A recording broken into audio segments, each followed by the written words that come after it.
마이클 세일러가 최근 프라하에서 비트코인의 미래에 대해 아주 중요한 연설을 했는데요. 오늘 이 시간에는 그 연설의 핵심만 쏙쏙 뽑아서 명확하게 한번 분석해 보려고 합니다. 세일러가 말하는 이 20일의 힘이라는 게 과연 뭘 의미하는 건지 지금부터 같이 한번 파헤쳐 보시죠. 이야, 시작부터 정말 강렬하죠? 이게 바로 세일러의 대담하고도 핵심적인 예측입니다. 오늘 우리가 나눌 모든 이야기는 사실 이 한 문장을 기본 전제로 깔고 가요. 21년 안에 2,100만 달러라니? 아니, 대체 어떤 근거로 이런 주장을 하는 걸까요? 오늘 우리가 살펴볼 순서는 이렇습니다.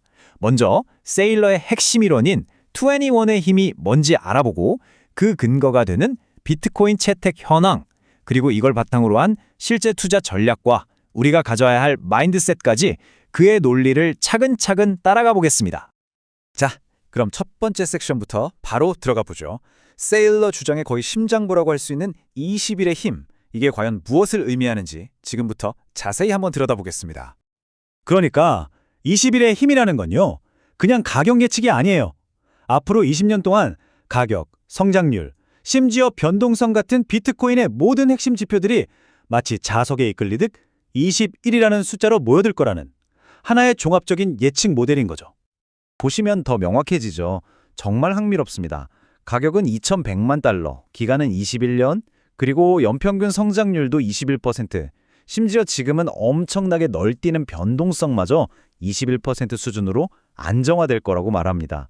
그러니까 21이라는 숫자가 이 모든 걸 하나로 꿰뚫는 열쇠인 셈이죠. 물론 이렇게 대담한 예측을 하려면 뭔가 탄탄한 근거가 있어야겠죠. 자, 다음 섹션에서는 세일러가 자신의 주장을 증명하기 위해 제시하는 구체적인 증거들을 살펴볼 겁니다. 바로 최근 비트코인이 얼마나 빠르고 또 광범위하게 채택되고 있는지 그 현장을 말이죠. 첫 번째 증거는 바로 월스트리트입니다. 불과 몇 년 전까지만 해도 비트코인을 거들떠보지도 않던 전통금융권의 태도가 완전히 바뀌었어요. 무려 1,500억 달러라는 막대한 자본이 흘러들어왔고 현물 ETF가 출시되면서 비트코인은 이제 명실상부한 제도권 자산으로 인정받고 있는 겁니다. 두 번째 증거는 정부의 태도 변화입니다. 특히 미국에서요. 백악관이 비트코인을 포용하는 듯한 제스처를 취하고 의회에서 관련 법안들이 막 발의되고 있어요. 이건 정말 불과 1, 2년 전만 해도 상상하기 힘든 그야말로 극적인 변화라고 할 수 있죠. 그리고 세 번째, 기업들의 움직임입니다.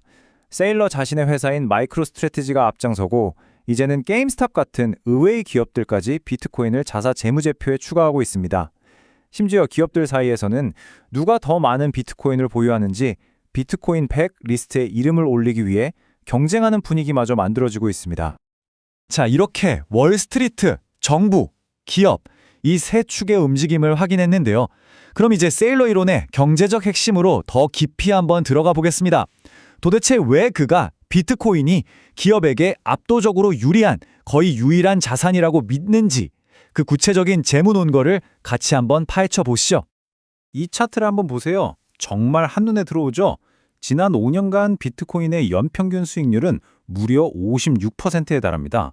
그런데 기업이 주주들에게 이 정도는 벌어다 줄게요 하고 약속하는 비용, 즉 자기 자본 비용은 평균 13% 수준이거든요.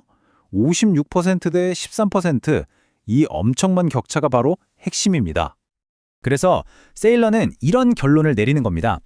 자기 자본 비용보다 이렇게 월등히 높은 수익률을 내는 자산은 사실상 비트코인뿐이라는 거죠.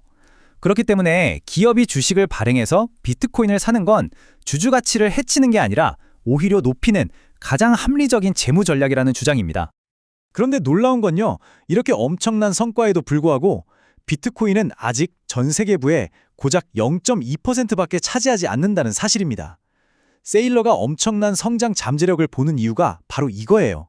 아직 99.8%의 자본이 이 사실을 깨닫지 못하고 있다는 뜻이니까요. 그럼 이 엄청난 잠재력을 우리 것으로 만들려면 뭘 해야 할까요? 자, 이제 이론에서 실천으로 넘어가 볼 시간입니다. 세일러가 제안하는 21년 장기 계획, 그리고 세대를 거쳐 부를 쌓기 위한 구체적인 전략들은 과연 무엇인지 알아보겠습니다. 그의 21년 비전을 실행하려면 이 세 가지가 필요하다고 합니다. 첫째, 앞으로 무슨 일이 일어날지 내다보는 명확성. 둘째, 어느 정도 계산된 위험은 감수할 줄 아는 용기, 그리고 마지막으로 생각만 하는 게 아니라 실제로 자본을 투입하는 행동이죠. 세일러는 4가지 구체적인 투자 전략과 그에 따른 21년 후 예상 결과를 제시하는데요. 매달 꾸준히 사는 DCA 방식부터 레버리지를 활용하는 방법, 그리고 아예 회사를 세워서 자본을 조달하는 사업 전략까지 보시는 것처럼 어떤 길을 택하느냐에 따라 결과는 정말 기하급수적으로 달라집니다. 특히 이 중에서 레버리지를 생각하는 분들을 위해 세일러는 아주 실용적인 조언을 하나 하는데요. 핵심은 장기 저금리입니다. 10년 이상 아주 길게 그리고 10% 미만의 낮은 이자로 들려야만 단기적인 가격 흔들림에 청산당하지 않고 끝까지 부를 쌓을 수 있다는 거죠. 자, 구체적인 전략까지 알아봤으니 이제 마지막 퍼즐 조각을 맞춰볼 시간입니다. 이런 장기 전략을 끝까지 성공적으로 해내려면 어떤 마음가짐이 필요할까요? 바로 심리적, 철학적 측면이죠. 미래를 위한 사고방식에 대해 함께 고민해 보겠습니다. 아, 이제 너무 늦었어 라거나 이번에는 다를 거야 같은 흔한 비판들. 여기에 대해 세일러는 이렇게 반박합니다. 비트코인을 그냥 투기 자산으로 보지 말고 기술로 봐야 한다는 겁니다. 마치 전기나 인터넷처럼요. 그리고 인류의 역사를 바꾼 패러다임의 전환으로 이해해야 한다는 거죠. 기술을 배우고 새로운 세상에 적응하는데 너무 늦은 때란 없다는 겁니다.